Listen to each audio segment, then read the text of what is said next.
Dan lidi ni tadi, so just letak je macam tu. So nanti pewangi ni dia akan meresap dekat kayu ni dan dia akan naik ke atas tau. Barang baru sampai guys. Jom aku tunjuk kat korang. Untuk barang ni, dia punya packaging bagus, kemas.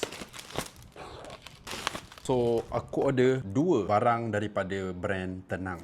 Sebenarnya produk ni dia banyak lagi dia punya bau. Yang aku pilih ni adalah Sea Salt Wood dan juga Intercontinental Garden. So produk ni adalah daripada Das Abdul. Mustahil lah korang tak kenal kan. Sebelum ni diorang keluarkan bantal yang diorang claim kalau korang beli bantal tu, bila korang tidur pakai bantal tu korang akan rasa macam bantal hotel. Tapi this time diorang keluarkan pewangi pula guys. Dan kapasiti untuk satu kotak ni adalah 100 ml. Dari segi dia punya presentation kotak, serius cantik, aku suka. Buka je dah bau guys. Wow. Okey, dekat dalam box dia akan bagi 1 2 3 4 5 6 batang lidi macam ni dan juga dia punya pewangi. Dia punya botol cantik gila, dia punya design dan dia daripada kaca tau guys. Untuk buka dia ni just unscrew je macam ni. Tapi serius ketat gila. Yang ni satu lagi. Sama juga dalam dia korang akan dapat 6 batang lidi. Dia punya botol sama je. Kalau korang confused, dekat depan ni dia ada nama dia. Kecil je dia tulis. Intercontinental dan juga Sea Salt and Wood. Oh, finally. Pusing-pusing macam tu je sikit.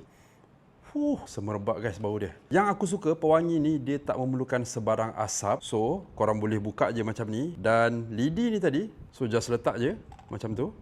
So nanti pewangi ni dia akan meresap dekat kayu ni dan dia akan naik ke atas tau. Kalau bilik korang yang jenis pasang aircon macam aku, serius best gila lah. Dia punya bau kan, semerbak. Setakat ni aku suka dengan bau dia. Yang ni aku akan try buka. Tapi aku tak masukkan lidi lah sebab aku nak pakai satu je kan. Oh yes, twist macam tu je. Sedap juga.